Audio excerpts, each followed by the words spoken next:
চোখের কোটায় পানির চিহ্ন দেখা যায়, কথা বলেন ঠিক কিনা? আমার রব এই সুখ আর দুঃখের মাধ্যমে তামাম পৃথিবীকে সাজাইলেন। অনুরূপভাবে প্রত্যেকটা মানুষের জন্য পরকালীন জীবনে আমার রব দুইটা জিনিস বানাই রেখে দিয়েছেন। বলেন কয়টা? দুনিয়াতে কখনো সুখ, কখনো দুঃখ, কখনো ভালো খাবার, আবার কখনো তার কাছে দামি খাবার, আবার কখনো বেদামি খাবার, কখনো ঝুপড়ি করে বাস করে, আবার কখনো টিন সিট, আবার কখনো বিশাল দালানের মধ্যে বাস করে, কথা বলেন ঠিক কিনা? এই সুখ আর দুঃখের মাধ্যমে দুনিয়া একদিন না একদিন শেষ হয়ে যাবে। পরকালীন জীবনে যে দুইটা জিনিস বানাই রেখে দিয়েছেন, একটা হলো জান্নাত, আরেকটা হলো জাহান্নাম। একটা হলো জাহান্নাম, আরেকটা হলো জান্নাত। সুবহানাল্লাহ বলি। কবি সুখ হাই কবি দুঃখ হাই, এহি কা নাম দুনিয়া হাই। কবি সুখ হাই কবি দুঃখ হাই, এহি কা নাম দুনিয়া হাই। अभी किया था अभी किया है, एक ही दुनिया बदलती है। अभी किया था अभी किया है, एक ही दुनिया बदलती है। আমার ভাইয়েরা, কবি বলেন মানুষের জীবনে কখনো সুখ, মানুষের জীবনে কখনো দুঃখ, কখনো কান্না, কখনো হাসি, কখনো রোদ, কখনো বৃষ্টি, কখনো বর্ষাকাল, কখনো গরমকাল, কখনো হিমন্তকাল, কখনো আবার শীতকাল, কখনো পূর্ণিমার চাঁদের আলো, কখনো মানুষের মাঝে এমন অন্ধকার অমাবস্যার কালোকালী রাত্রি আগমন করে, কখনো ব্যবসা লাভবান, কখনো ব্যবসা ক্ষতিগ্রস্ত। সুখ আর দুঃখের মাধ্যমে আমার রব প্রত্যেকটা মানুষের জন্য এই তামাম পৃথিবীকে সাজাইলেন। অনুরূপভাবে পরকালীন জীবনে ধনী গরিব, ছোট বড়, শিক্ষিত অশিক্ষিত সকল মানুষের জন্য আসমানের মালিক আল্লাহ দুইটা জিনিস বানাই রেখে দিয়েছেন। বলেন কয়টা? দুইটা জিনিস বানাই রেখে দিয়েছেন। রব জানায়া দেন, ফারিকুম ফিল জান্নাহ ওয়া ফারিকুম ফিস সাঈর। আল্লাহু আকবার বলেন। একটা হলো জান্নাত, আরেকটা হলো জাহান্নাম।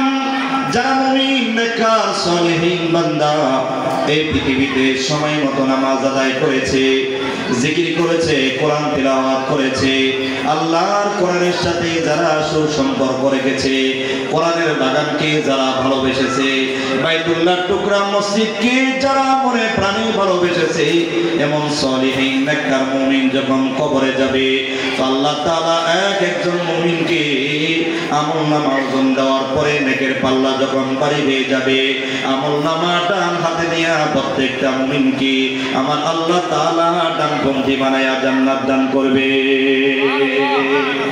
তবে মাঝখানে ব্যবধান হলো, সমস্ত জান্নাতীরা যখন জান্নাতের মধ্যে ঢুকবে, জান্নাতে ঢোকার পর প্রত্যেকটা জান্নাতি লোকদের চোখের দৃষ্টি যতদূর পর্যন্ত যাবে, যতদূর পর্যন্ত চোখের দৃষ্টি পাত করবে, ততদূর পর্যন্ত জান্নাতের মধ্যে হাজার কোটি নাজ নিয়ামত দেখতে পাবে।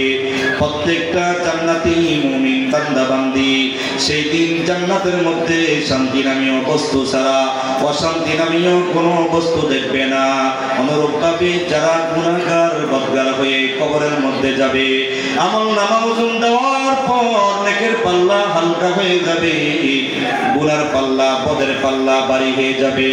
আমলনামা বাম হাতে দিয়া আল্লাহ তাআলা গুনাহগার মানুষগুলোকে বামপন্থী বানায়া জাহান্নামে নিক্ষেপ করবে। নাউজুবিল্লাহ।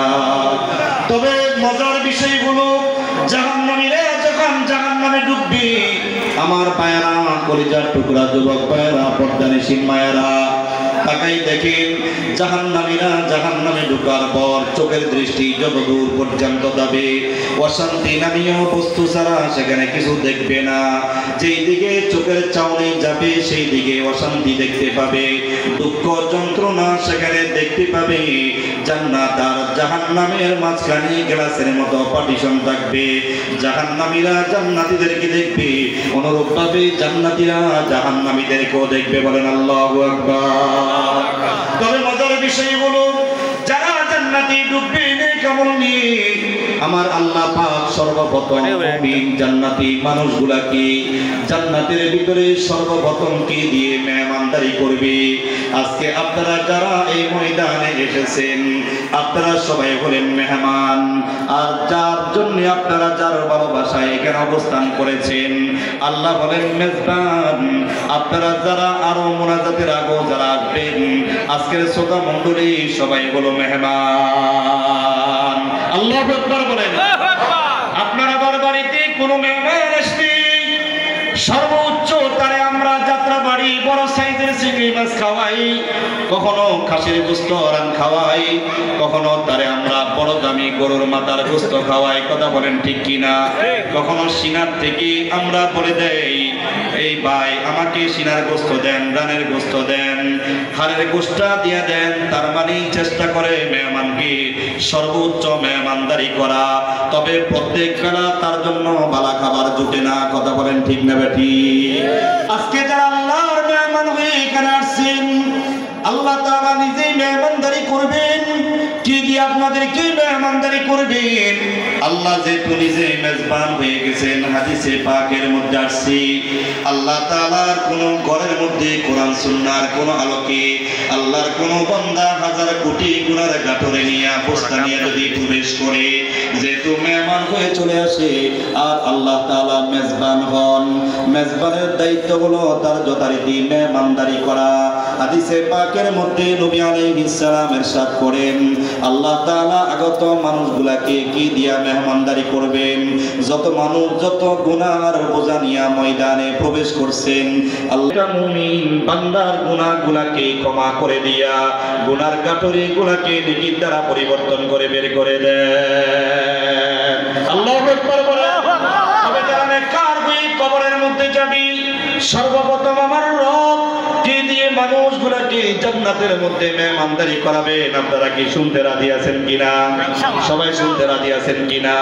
সর্বপ্রথম প্রত্যেকটা মুমিন বান্দা বান্দিকে জান্নাতের মধ্যে আমার আল্লাহ তাআলা এমন জিনিসের দ্বারা মেহমানদারি করবেন, এমন মাছের কলিজাটাকে ভুনা করবেন যেই মাছ দুনিয়ার কোনো মানুষ দেখে নাই, ওই মাছকে কোনোদিন মানুষ চিনে নাই, ওই মাছের স্বাদ কখনো অনুভব করে নাই।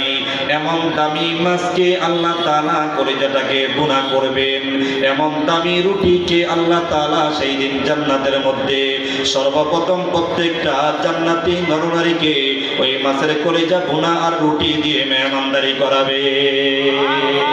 নারে তাকবীর! কারা কারা জান্নাতের মধ্যে মাছের কলিজা আর রুটি খাইতে রাজি? দেখি তো, নারে তাকবীর!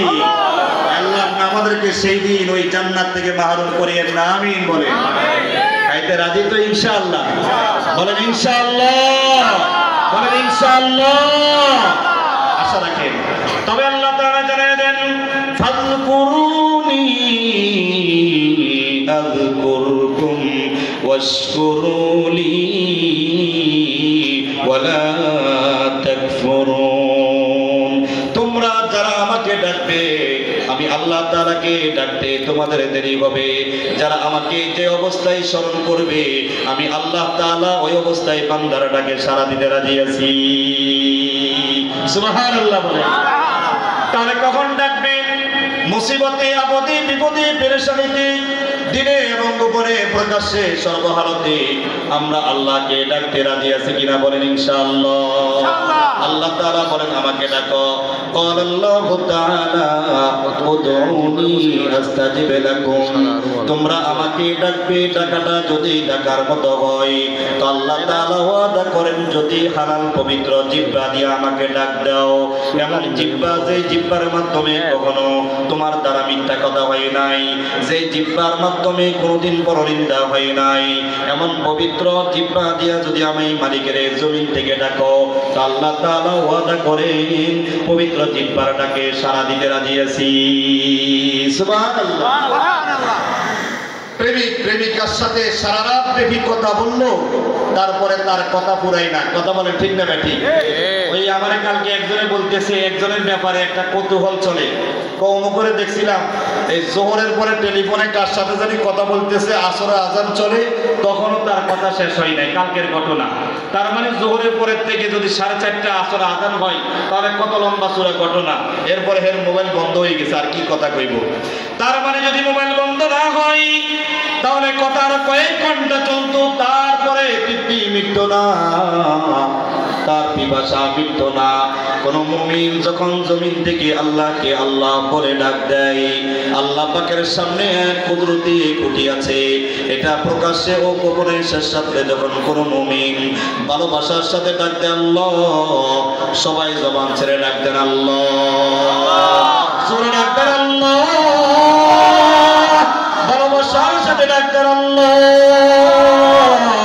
এই জমিন থেকে কোন মুমিন যখন আল্লাহকে ডাক দেয়, আল্লাহর সামনে কুদরতি খুঁটি যখন তুলতে থাকে, আল্লাহ জিজ্ঞাসা করেন, খুঁটি তোমার কি হলো, কেন তুমি নড়াচড়া করো? খুঁটি জানাই দেয়, তুলবো না। জমিন থেকে দেখো না মোটকপুর তোমার কিছু বান্দারা তালিমুল কোরআন রহমানিয়া মাদ্রাসার থেকে ওলামায়ে কেরামদের সোহবতে বসে তোমাকে রব্বরে ডাক দেয়। আল্লাহ বলেন, খুঁটি তুমি তুলো না, তুমি স্থির হয়ে যাও। খুঁটি জানাই দেয় আল্লাহ।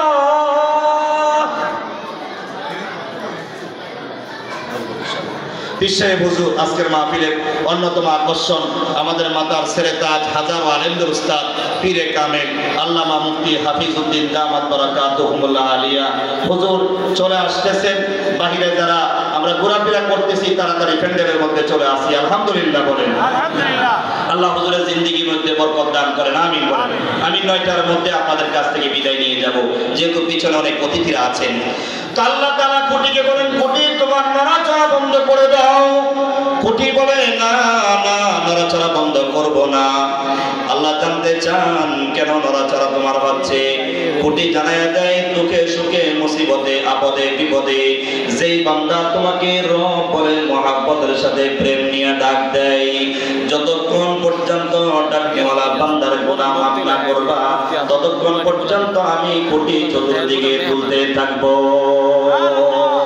আল্লাহ জানাই দেন, খুঁটি নড়াচড়া বন্ধ করে দাও, খুঁটির নড়াচড়া বন্ধ করে দাও, আমি তার গুনাহ মাফ করতেছি। খুঁটি যখন শুনলো তার গুনাহ মাফ হয়ে গেছে, খুঁটির নড়াচড়া আরো বেড়ে যায়। আল্লাহ জানাই দেন, কেন তুমি আবার দ্বিগুণ নড়াচড়া করো? খুঁটি জানাই দেয়, শুধু ডাকনেওয়ালা বান্দার গুনাহ মাফ করলে হবে না, যেই বাবা পুরুষ থেকে যে মায়ের পৃষ্ঠে দুনিয়াতে আগমন করেছে, ওই মা আর বাবার যদি গুনাহ মাফ না হয়, ততক্ষণ পর্যন্ত আমি খুঁটি শুধু দুলতে থাকবো।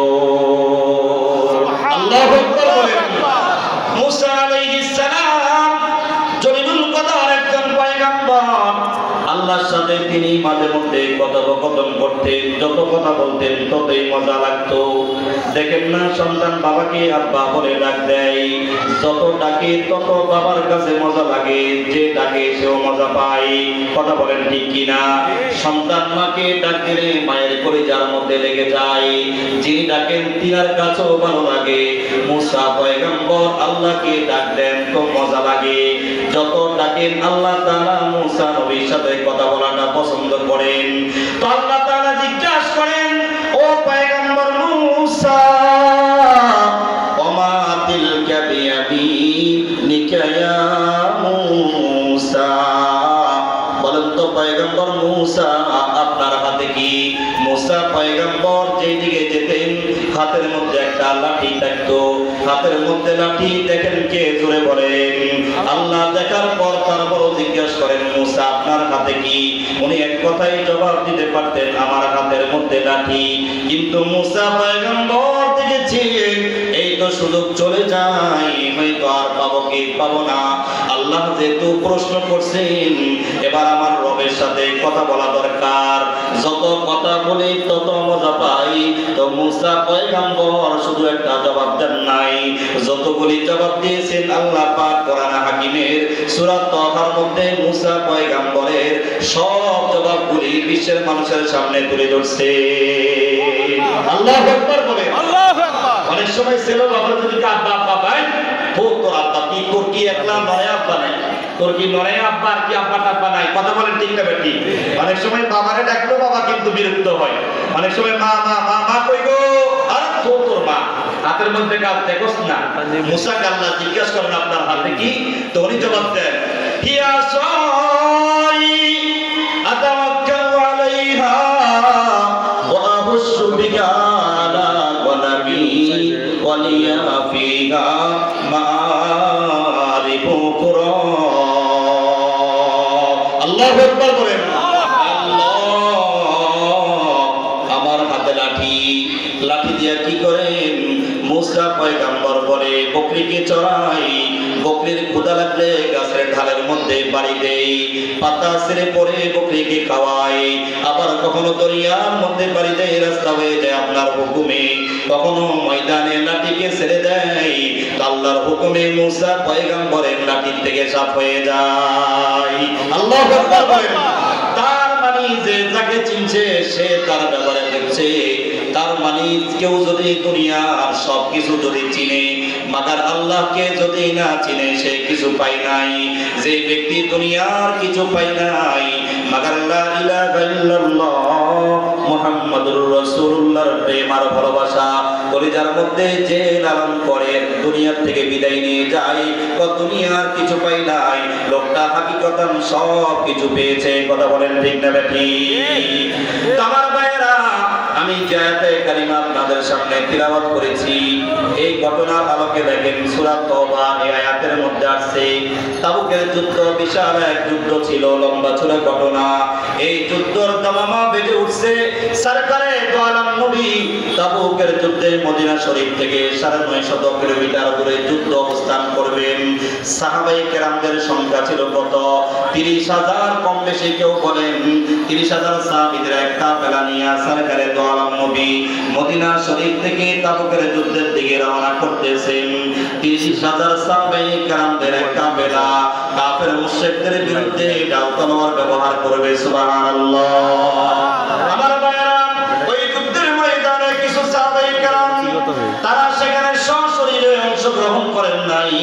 আয়াতের মধ্যে যাদের কথা উল্লেখ করেছেন একজন হলো কাব ইবনে মালিক রাদিয়াল্লাহু তাআলা আনহু, ২ নাম্বার হেলাল ইবনে উমাইয়া, ৩ নাম্বার হলো মুরারা ইবনে রাবি। এই ৩ জন সাহাবী তারা যুদ্ধের ময়দানে শরীক হয় নাই। এছাড়াও কেউ বলেন ৮০ থেকে কম বেশি সাহাবায়ে কেরাম তাবুকের যুদ্ধের প্রান্তরে তারা সশরীরে শরীক হয় নাই। কোন ওজোর ছিল না, এমনি এমনি শয়তানের দোকাই তারা যুদ্ধের ময়দানে যাই নাই। সরকারে দো আলম নবী ৩০,০০০ সাহাবায়ে কেরামদের এই বিশাল জামাত নিয়ে তাবুকের ময়দানে চলে গেলেন। সুবহানাল্লাহ বলেন। সেখানে যাওয়ার পর আল্লাহর নবী সাহাবীদের উদ্দেশ্যে ভাষণ প্রদান করলেন। চতুর্দিকে চোখ মোবারক দিয়ে দৃষ্টি করলেন, দেখতে পাইলেন তিনার সবচেয়ে কাঙ্ক্ষিত যে সাহাবী অন্যান্য যুদ্ধের ময়দানে তার সাথে অংশগ্রহণ করেন নবীজির কাছে থাকেন কাব ইবনে মালিককে দেখা যায় না, হেলাল ইবনে উমাইয়া, মুরারা ইবনে রাবিকে দেখা যায় না।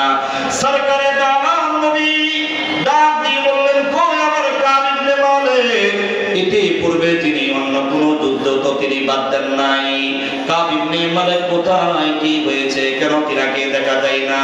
হঠাৎ করে সাহাবীদের ভিতর থেকে একজন দাঁড়ায়া বলে, ইয়া রাসূলুল্লাহ, আমার মন বলতেছে, আমার মনে হয় বর্তমান তো খেজুরের সিজন, কাব ইবনে মালিকের খেজুর তো বাগান অনেক বেশি, খেজুর পাকার কারণে হয়তো কাব ইবনে মালিক যুদ্ধের ময়দানে আগমন করে নাই। আরেকজন সাহাবী তার কথাটাকে খণ্ডন করে বলে, না, কাব ইবনে মালিক আমি তার সম্পর্কে যতটুকু জানি উনি একজন খোদাভীতি মানুষ, যার কলিজার মধ্যে আল্লাহ ও নবীর প্রেম আছে। সুবহানাল্লাহ বলেন। আপনার কথাটা হতে পারে না, আমি যতটুকু জানি হয়তো কোনো কারণে নিয়ে আসেন নাই, কিন্তু আপনি যে অজুহাতটি দাঁড় করিয়েছেন যে হয়তো খেজুরের বাগানে খেজুর পেকে যাচ্ছে বা টাকা পয়সার লোভ লালসা ধরেছে, এটাও হতে পারে না, হয়তো ভিন্ন কোনো কারণে কাব ইবনে মালিক আজকে তিনি এই তাবুকের যুদ্ধে সশরীরে আসে নাই। আর ২ জন কি হলো? এরা ২ জন ছিলেন বয়োবৃদ্ধ, অনেক বয়োবৃদ্ধ মানুষ ছিলেন। তাদের দুর্বলতার, শারীরিক দুর্বলতার কারণে যারা যেতে পারেন নাই। এইদিকে কাব ইবনে মালিক তিনি মদিনা শরীফে যান মসজিদে নববীতে নামাজ পড়ার জন্য। গিয়ে দেখেন গোটা মদিনার এরিয়ার মধ্যে সকল কোনো ইমানদার নাই। যাদেরকে দেখা যায় ৮০ থেকে ৮২ জন, এরা হলো দুর্বল ইমানদার। এদের মধ্যে কয়েকজনকে দেখা যায় যারা হলো নামদারি মুনাফিক, উপরে নবীর ভালোবাসা, নিচে হলো ভিতরে নবীর দুশমনী। কথা বলেন ঠিক না ঠিক? সমাজের মধ্যে কিছু মানুষ পাওয়া যাবে উপর দিয়ে আলেমদেরকে তাজিম করে ভালোবাসে, মাদ্রাসার হিতাকাঙ্ক্ষী দরদ দেখায়, ভিতরে ভিতরে দেখবেন মাদ্রাসার ষড়যন্ত্র করে। কথা বলেন ঠিক না ঠিক? কেউ আছে মসজিদের বিরোধিতা করে, নতুন যদি কোনো মাদ্রাসা হইতে চায় কিন্তু করে মহব্বত দেখে আমি মাদ্রাসাকে মনে প্রাণে ভালোবাসি, কিন্তু অন্তরে হলো তার বিষ, মাদ্রাসা যেন না গজায়।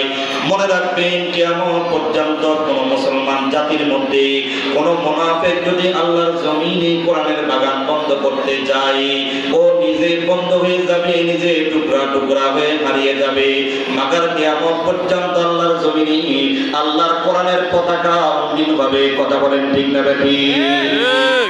ভারতবর্ষে এমন কোন কাজ ছিল না গো ইংরেজ সরকারের আমলে, ভারতবর্ষে এমন একজন আলেম ছিল না যে আলেমগুলোকে দেখে ভারতবর্ষে গাছের পাশে মোটা তরতাজা গাছ, গাছের সাথে আলেমদেরকে ট্যাগ দিয়া হাতের মধ্যে গজল মাইরা দিছে ইংরেজদের দালালেরা।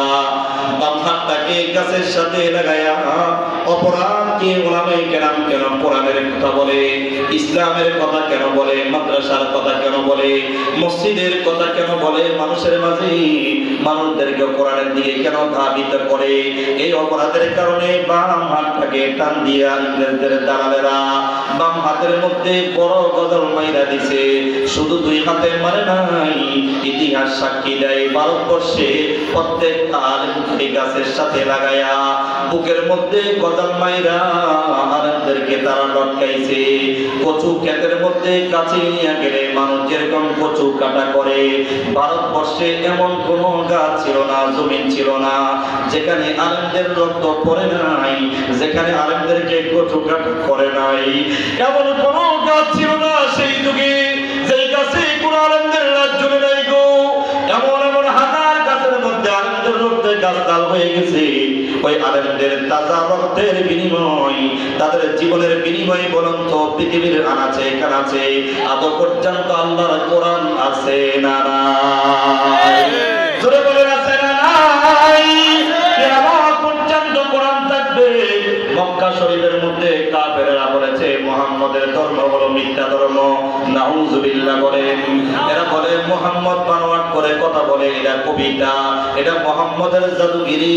তো মুহাম্মদ সাল্লাল্লাহু আলাইহি ওয়াসাল্লাম ছেড়ে ছুড়ে দিয়েছেন, আমারটা যদি কবিতা হয়, এটা যদি গণকের যদি জ্যোতিষময় যদি হয়, জ্যোতিষীর যদি ওই পুস্তক হয়, তো গোটা কোরআন লাগবে না। তোমরা একটা কাজ করো, যদি বড় চ্যালেঞ্জ দিলাম আল্লাহর কোরআনের মধ্যে যে 10টা সূরা আছে, আলাম তারা থেকে না পর্যন্ত 10টা সূরাকে লেখা মক্কা শরীফের বাইতুল্লাহর খানায় কাবার মধ্যে লটকায়া দাও। ওরা পারে না, তো মুহাম্মদ সাল্লাল্লাহু আলাইহি ওয়াসাল্লাম চ্যালেঞ্জ দিয়েছেন, 10টা সূরা লাগবে না, 5টা সূরা লাগবে না, গোটা 30 পারা লাগবে না। তোমরা আমার একটা চ্যালেঞ্জ গ্রহণ করে নাও, কোরআন শরীফের মধ্যে সবচাইতে যেটা ছোট সূরা, সূরা কাউসারের মতো একটা সূরা লেখা তোমরা ওয়ালের সাথে লটকায়া দাও। ওরা একটাও পারে নাই। বোঝা গেল আল্লাহর কোরআন 1000 বছর আগে যেমন ছিল বর্তমানে তেমন আছে কিয়ামত পর্যন্ত। আল্লাহর কোরআনের একটা নুকতা রদবদল করার ক্ষমতা কারো নাই। ঠিক না ঠিক? আমার ভাইয়েরা, ওরা শুধু এতটুকু বলে নাই, ওরা নবীকে বলেছে লেজ কাটার দল, নির্বংশ, নবীর কোনো বংশ নাই, পাগল বলে গালি দিয়েছে। সরকারের দল কোনো বেতা পাই নাই, তারা বলে পাগল, নির্বংশ, লেজ কাটার দল। ওমা সাহিবুকুম বিমাজনুন। ওরা নবীকে পাগল বলে, নির্বংশ বলে, লেজ কাটার দল বলে। নবীকে আল্লাহ তাআলা সূরা কাউসার দিয়া সান্ত্বনা দেয়, নবী আপনাকে পাগল বলে না, আপনি পাগল না, আপনি নির্বংশ না, লেজ কাটার দল না। নবী আপনাকে আমি সান্ত্বনা দিচ্ছি, আপনাকে আমি আল্লাহ তাআলা হাউজে কাউসারের মালিক আপনাকে বানাইয়া দিলাম। আল্লাহু আকবার বলে। আমার ভাইরা, সরকারের দল নবী যখন তবুকের যুদ্ধ শেষ হয়ে মুসলমানেরা কালেমার পতাকা উন্নীত করে ফিরে আসতেছেন, এইদিকে কাব ইবনে মালিক গোটা মদিনাতে ঘুরে ঘুরে দেখেন দুর্বল ইমানদার ছাড়া কোনো মুমিনকে পাওয়া যায় না। যাদেরকে দেখা যায় তারা বড় দুর্বল। এদের মধ্য থেকে একদল আছে মুনাফিক, একদল হলো দুর্বল। ইনি মনে মনে ভাবেন আমার মতো অসহায় আর কেউ নাই, কেন আমি তাবুকের যুদ্ধে নবীর কাছে সাথে গেলাম না। উনি আরেকটা কথা বলেন, অন্যান্য যুদ্ধের মধ্যে আমার সাওয়ারি ছিল একটা, কিন্তু তাবুক যুদ্ধের যখন দামামা বেজে উঠছে, আল্লাহ তাআলা এত ওদের টাকা পয়সার মালিক আমাকে বানাইছেন, আমার সাওয়ারি একটা ছিল না, আমার সাওয়ারি কম পক্ষে দেওয়ার মতো ছিল দুইটা। আল্লাহু আকবার বলেন। আমি ভাবতেছেন যাবনি একটু পরে পরে যাবনি, এই কথা বলে আর যাওয়া হলো না। সরকারে দো আলম নবী যখন ফিরে আসলেন মদিনা শরীফে, ওনার একটা অভ্যাস ছিল যে কোনো জায়গা থেকে যুদ্ধ করে যখন মদিনার দিনে তিনি ফিরে আসতেন, তো সকালবেলা তিনি ইশা ও চাষের নামাজের সময় নিয়ে আসতেন। সরকারে দো আলম নবী যে দিক থেকে আসতেন না কেন, সর্বপ্রথম এসে নিজের কোনো বিবিগণের ঘরের মধ্যে ঢুকতেন না, কলিজার টুকরা মেয়ে ফাতেমাতুজ জাহরার ঘরে তিনি প্রবেশ করতেন না। সরকারে দো আলম নবী যেখান থেকে তিনি মদিনার দিকে আসতেন, সর্বপ্রথম মদিনা শরীফের মসজিদ নববীর মধ্যে প্রবেশ করতেন। সুবহানাল্লাহ। আসার সাথে সাথে আল্লাহ তাআলার নবী সাথে সাথে 2 রাকাত দুপুর মসজিদ নামাজ আদায় করতেন। 2 রাকাত নামাজ আদায় করে সাহাবায়ে কেরামদের সাথে কথাবার্তা বলে এরপরে সর্বপ্রথম তিনি তার কলিজার টুকরা মেয়ে ফাতেমাতুজ জাহরা রাদিয়াল্লাহু তাআলা আনহার ঘরে গিয়ে মেয়ের খোঁজ খবর নিতেন। সুবহানাল্লাহ বলেন। আমার ভাইয়েরা, ঠিক আল্লাহর নবী চলে এসেছেন। এইদিকে কাব ইবনে মালিক তিনি ভাবতেছেন নবীজি আসলে আমি কি জবাব দিব। অনেকগুলি তিনি পন্থী আঁকলেন, অনেকগুলি তিনি বিবেক খাটাইলেন, কথাবার্তাকে বুঝ করলেন, এই কথা বলবো সেই কথা বলবো, এই কথা সেই কথা বলে নবীর কাছ থেকে যেন ফাঁস পেয়ে যায়। অবশেষে কাব ইবনে মালিকের বিবেক নাড়া দিল, না না, সরকারে দো আলম নবীর সামনে যদি আমি 12 টাকার সামনে কোনো কথা বলি, হতে পারে আমার কথা এটা সত্য, আল্লাহর কাছে আমি কাব ইবনে মালিক যারা পরিমাণ পার পাবো না। আল্লাহু আকবার বলেন। কতটুকু ভয় আল্লাহর ভিতরে ছিল। অনেকগুলি পন্থী আঁকলেন। সরকারে দো আলম নবী আসার পরে কাব ইবনে মালিক নবীজির দরবারে উপস্থিত হয়ে গেলেন। আল্লাহ তাআলা নবী জিজ্ঞেস করলেন, এ কাব ইবনে মালিক, অন্যান্য যুদ্ধে তুমি আমার সাথে যুদ্ধের ময়দানে যাইতা, বলো তো তুমি কি অবস্থার কারণে যুদ্ধের ময়দানে কেন যাও নাই? কাব ইবনে মালিক যে পন্থী আঁকলেন এবার সব তার কাছ থেকে আউট হয়ে গেছে। তিনি বলেন সত্য কথা বলবো, সত্য কথা বলার কারণে হয়তো আল্লাহ আমাকে মাফ করে দিবে। কাব ইবনে মালিক বললেন, ইয়া রাসূলুল্লাহ, ওগো নবীজি, আমার কোনো অজুহাত ছিল না, কোনো আমার আত্মদি ছিল না, এমনি এমনি মনে চেয়েছে যাবো যাবো, সাওয়ারে ছিল 2টা, সাওয়ারের কোনো গাড়িও ছিল না, আমি শয়তানের কুমন্ত্রণায় পড়ে নবী এমনি তাবুকের যুদ্ধে শরীক হতে পারে নাই। সরকারে দো আলম নবী কাব ইবনে মালিককে জানাই দিলেন, শোনো কাব, আজকে থেকে তোমার সাথে কারো সাথে কোনো কথাবার্তা হবে না। সাহাবায়ে কেরামদেরকে বলে দিয়েছেন, কাব ইবনে মালিক সত্য সমর্থন থাকা সত্য কেন তাবুকের যুদ্ধে সে কেন গেল না, এই জন্য কাবের সাথে তোমরা কেউ কথা বলতে পারবে না। লম্বা চূড়া ঘটনা ছোট্ট করে বলে দেয়, সময় যেহেতু শেষ হয়ে গেছে। একদিন 2 দিন কতদিন পর্যন্ত ছোট একটা অপরাধের কারণে কাব ইবনে মালিকের সাথে নবীজি কথা বলেন না, সাহাবীরা কথা বলেন না।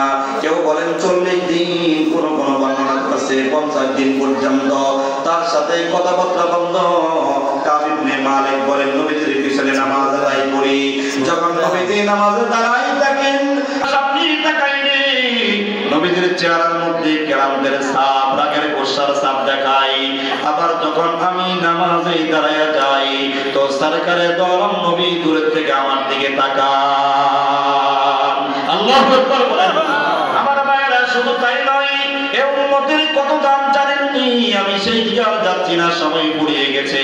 পিছনে মেহমান আছে, আম্মা জান আয়েশা সিদ্দিকা রাদিয়াল্লাহু তাআলা আনহাকে সরকারে দো আলম নবী বলে, আয়েশা রাতে বিশ্রামে যাবেন, বলে আমার পিঠের মধ্যে একটু তেল মালিশ করে দাও দেহের মধ্যে। আম্মা জান আয়েশা রাদিয়াল্লাহু তাআলা আনহা কিছু তেল নিয়ে নবীর নিকটে হাজির হয়ে গেলেন। জামা কাপড় যখন তিনি খুললেন, দেখে নবীজির গা মুবারকের জিজ্ঞাসা করেন পিছনে কাঁদেন, সরকারে দো আলম দিনের নবী গো, আপনার গায়ে মুসামাশি বসাকে আল্লাহ হারাম ঘোষণা করেছে। ও নবীজি, আপনার কি ছোটবেলায় জীবনে কখনো কোনো বসন্ত হয়েছে কিনা নবী, যে বসন্তের কারণে আপনার গায়ে বড় বড় দাগ দেখা যায়? সরকারে দো আলম নবী বলেন, না আয়েশা, আমার জীবনে কখনো বসন্ত হয় নাই, বড় কোনো স্পটের দাগ হয় নাই। তাহলে কেন নবী আপনার গায়ের মধ্যে বড় বড় দাগ? সরকারে দো আলম নবী বলে, আয়েশা, পুরান কথা আমাকে মনে করাই দিলা, ধাঁধা করে চোখের পানি বানাই দিয়ে আয়েশা, কেন স্পটের কথাগুলি তুলে ধরলাম? আমার তো ভিতরে ফেটে যাচ্ছে। চোখের পানি পালাই দিয়ে বলেন, তোমার কি মনে নাই আয়েশা, উহুদের প্রান্তরে কালেমার দাওয়াত দিতে গিয়েছিলাম, উহুদের ময়দানে মানুষদেরকে ডেকেছিলাম, লা ইলাহা ইল্লাল্লাহ মুহাম্মাদুর রাসূলুল্লাহ, এক আল্লাহকে মেনে নাও, আমাকে নবী বলে স্বীকার করে নাও, দুনিয়া শান্তি, পরকালের জীবন মুক্তি হয়ে যাবে। এই দুইটা কথা বলার কারণে উহুদের প্রান্তরে মক্কাবাসীরা কাফেরদেরকে লড়াই দিয়েছে, বাচ্চাদেরকে। একবার নয়, দুইবার নয়, সব বারবার বৃষ্টির মতো পাথর মারি আমি সরকারে দো আলম নবী জমিনের মধ্যে পড়ে যাই, বেহুশ হয়ে যাই। যেই দিন নবীকে বৃষ্টির মতো পাথর মেরেছে আমার ভাইয়েরা, এ মুটুকপুরের মুসলমানেরা, যুবক ভাইয়েরা, দেখো নবী কই, তোমার সাথে আমার ব্যবধান কোথায়? সরকারে দো আলম নবীকে বৃষ্টির মতো পাথর মারে। যায়েদ ইবনে হারেসা সেই দিন নবীজির পাথরের সামনে বুকটা দিয়ে দিছে, ডান দিক থেকে পাথর আসে, বালক ছেলে যায়েদ ইবনে হারেসা বুকটাকে দিয়ে দেন, বাম দিক থেকে পাথর আসে, সেখানে বুকটাকে বেঁধে দেন, আর ডাক দিয়া বলি, ও তাইবের ছেলেরা, এইভাবে মুহাম্মদকে মেরো না, তাহলে তোমরা পাথর মারো না, জানো না এই লোকটার মতো দামি মানুষ আর একজন নাই। দোহাই লাগে রে, তোদের যত পাথর আছে আমাকে মা, আমার বুক পিটিয়ে দিলাম, আমার মায়েরা ফের জমিনের সাথে মিশে আছে। দোহাই লাগে রে, এই মুহাম্মদকে যদি একটা পাথর মারো, হয়তো তাইফের জমিনে একটা গাছও জন্ম নিবে না। আল্লাহু আকবার বলেন।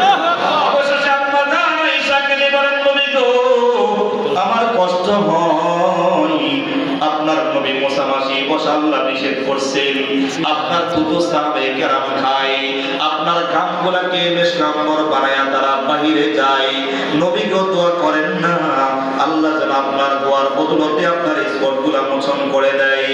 সরকারে দো আলম নবী বলেন, আয়েশা, আমি তো আল্লাহর কাছে হাত তুললে আমার দোয়া কবুল হয়ে যাবে, আমি আমার গায়ে ওই পাথরের দাগগুলাকে আমি মুছবো না, আল্লাহর কাছে যদি বলি অবশ্যই আল্লাহ তাআলা স্পটকে দূর করে দিবেন, আমি তা করব না।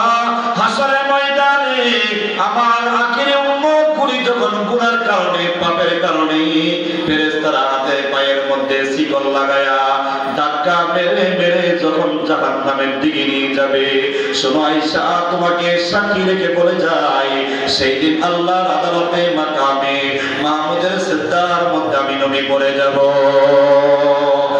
আর কেঁদে কেঁদে বলবো, আল্লাহ, আজকে হাসরের ময়দানে আমার সামনে আমার গুনাহগার উম্মতগুলোকে আপনি এইভাবে দুজকে দিবেন। সেই দিন গায়ে স্পষ্ট দাগগুলোকে দেখায়া ও আয়েশা হাসরের ময়দানে এক একটা দাগের বিনিময়ে আমার একটা গুনাহগার উম্মতদেরকে জাহান্নাম থেকে মুক্তি দিয়া আমি মুহাম্মদ আল্লাহর আদালতে অ্যাপ্লিকেশন করে আমার গুনাহগারকে সুপারিশ করে জান্নাতে পৌঁছাইয়া দিব। আল্লাহু আকবার বলেন। নিজেকে চিনে আল কাইয়িসু মান দানা নাফসা, যে ব্যক্তি নিজেকে চিনল না, দুনিয়ার সব চিনল, আসলে কিছুই চিনল না। কথা বলেন ঠিক কি না? যে ব্যক্তি নিজেকে চিনল, দুনিয়ার কাউকে সে চিনে না, নিজের মেয়েকে চিনে না, মাকে চিনে না, প্রতিবেশী সমাজের কাউকে চিনে না, নিজেকে চিনে, নিজেকে জানে, নিজেকে বুঝে। যে ব্যক্তি নিজেকে মৌতের আগে আখিরাতের জন্য প্রস্তুতি গ্রহণ করে নাই। নবী আলাইহিস সালাম বলেন, যে ব্যক্তি মওত আসার আগে আগে নিজেকে কবরের জন্য তৈরি করে, মিজানের জন্য রেডি করে নাই, যে ব্যক্তি 30,000 ফুলসিরাতের সাকুর জন্য নিজেকে প্রস্তুতি করে নাই, মওতের জন্য 24 ঘন্টা যেই মুসলমান নরনারী তৈরি থাকে, ওই ব্যক্তির চাইতে চালাক দুনিয়াতে আর কেউ নাই। আল্লাহ আমাদের সবাইকে চিন্তার তৌফিক দান করেন, আমিন বলেন। নিজেকে নিয়ে ভাবনা করার তৌফিক দান করেন। বাংলাদেশের জাতীয় পাখির নাম হলো দোয়েল পাখি, কথা বলেন ঠিক কিনা? বর্তমান অন্তর্বর্তীকালীন সরকারের প্রধান উপদেষ্টা ডক্টর মোহাম্মদ ইউনূস সাহেবের কাছে বিভিন্ন সময় মামুন্য মানুষ বিভিন্ন সময় বিভিন্ন দাবি দাবা নিয়ে যায়। কয়েকদিন আগে আনসার বাহিনী গেছে, তুমি কে আমি কে, লাভ দেয় ফাল দেয়, আনসার আনসার। দোয়েল পাখি কি জানে সে বাংলাদেশের জাতীয় পাখি? এমপির পকেটে থাকে, মন্ত্রীর পকেটে থাকে, ধনী গরিব শিক্ষিত অশিক্ষিত সকল শ্রেণীর মানুষের পকেটে সুখেজে আলমারিতে ব্যাংক ব্যালেন্সে থাকে। যদি এটাও জানতো, আমার মনে ডক্টর মোহাম্মদ ইউনূস সাহেবের কাছে গিয়ে গোটা বাংলাদেশের তেতুলিয়া থেকে টেকনাফ থেকে তেতুলিয়া পাথরিয়া থেকে এইভাবে রূপসা পর্যন্ত গোটা দেশের দোয়েল পাখি একসাথে হয়ে কইতো, চলো আমরা গিয়া ডক্টর মোহাম্মদ ইউনূসের কাছে আমরা বলি, তুমি কে আমি কে, দোয়েল পাখি দোয়েল পাখি, কথা বলে ঠিক না বেটি? যেহেতু আমরা বাংলাদেশের সম্পদ, সকলের মাঝে যেহেতু আমরা থাকি, ধনী গরিব সবার বাসগৃহে যেহেতু থাকি, সবার দাবি যদি মানতে হয়, আমাদেরও একটা দাবি আছে, কথা বলে ঠিক না বেটি? এই দাবি হয়তো দোয়েল পাখিদের পক্ষ থেকে একদম নেতৃত্ব দিয়ে বলতো, মাননীয় মহামান্য প্রধান উপদেষ্টা সাহেব আমাদেরকে হয়তো সচিবালয় দিতে হবে, না হয় বঙ্গভবন দিতে হবে, না হয় আমাদেরকে একটা সার্কিট হাউস দিতে হবে, না হয় দামি একটা জায়গা দিতে হবে, কথা বলে ঠিক না বেটি? কিন্তু দোয়েল পাখি তো জানে না তারা বাংলাদেশের সম্পদ, বনি আদম সন্তানের কত দাম, আদম সন্তানের দাম কত। যদি জানতো আর বুঝতো, নিজেকে নিয়ে যদি ভাবতো আর জানতো চিনতো, কবরের জন্য প্রস্তুত করতো।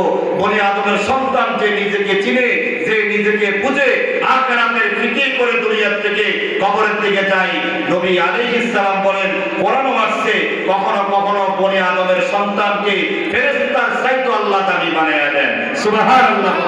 আর তখন এই বনি আদমের আশরাফুল মাখলুকাতের মধ্যে সৃষ্টির সেরা জীব যখন নিজেকে চিনে না, নিজেকে বুঝে না, নিজের কদরদারি নিজে করতে জানে না, নিজেকে নিজে ভুলে যায়, তো কত নিম্নমানে পৌঁছে যায়। এলাকার মধ্যে যে কুকুর আর বিড়াল আছে, শৃগাল আছে, হিংস্র প্রাণী ভাগ ভাল্লুক আছে, এগুলার চাইতেও নিজেকে না চেনার কারণে, নিজের কদরদারি না করার কারণে, আখিরাতের ফিকির না করার কারণে শৃগাল কুকুরের চাইতেও নিম্নমানে পৌঁছে যায়, কথা বলেন ঠিক না বেটি?